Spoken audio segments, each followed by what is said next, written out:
It's important also to teach goodness to the child and let the child catch it from your behavior. This is part of resourcefulness.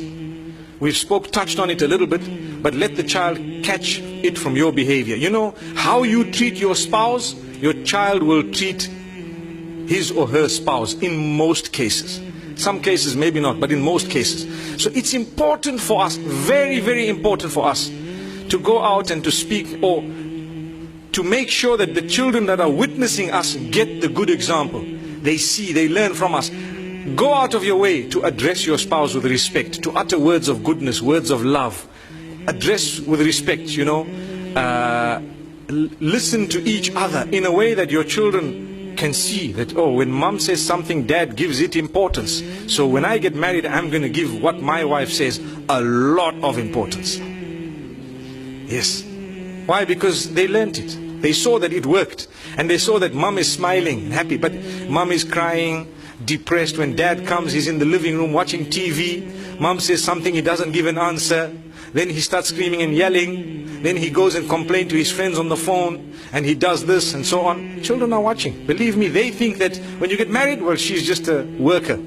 She's here to cook your food, and she's here for your mother to take control of. That's what they think.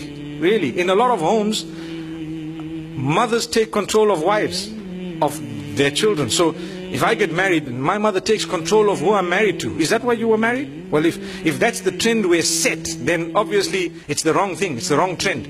We should have a good relation, but it must not be that. And we need to have a habit. I have a habit. I explain to my mom how much I love her.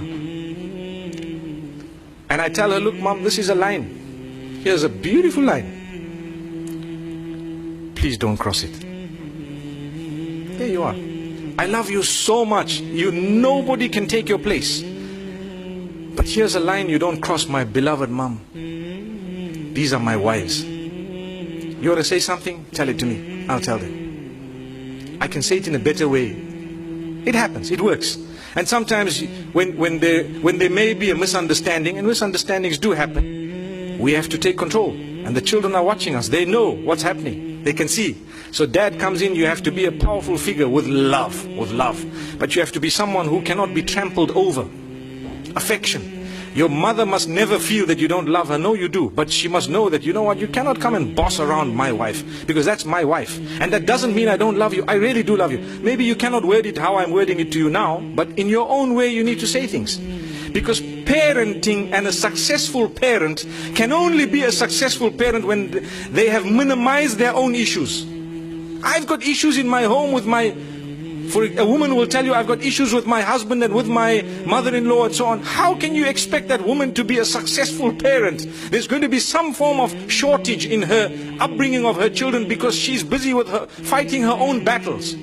So to create that beautiful environment is the duty of the man. And this is why you cannot impose on your spouse to live in an oppressive house where people are trampling all over your spouse. You need to do something positive about it, because that is how you will help the next generation. Otherwise, all we're doing is we just completing the circle and let it carry on and on and on. And for generations to come, people are going to be oppressing each other because we couldn't stand up in a beautiful way. In a beautiful way. We're not saying go to the house and start creating a disaster. No, in a beautiful way.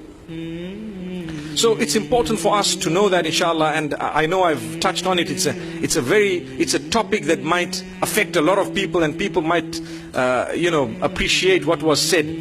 But at the same time, I hope and I pray that less people are being affected by it as time passes, because it is us who can make a difference. You know, when your children are married, give them their space, give them a little bit of their freedom. Make sure that you don't want to control every aspect of their lives and so on.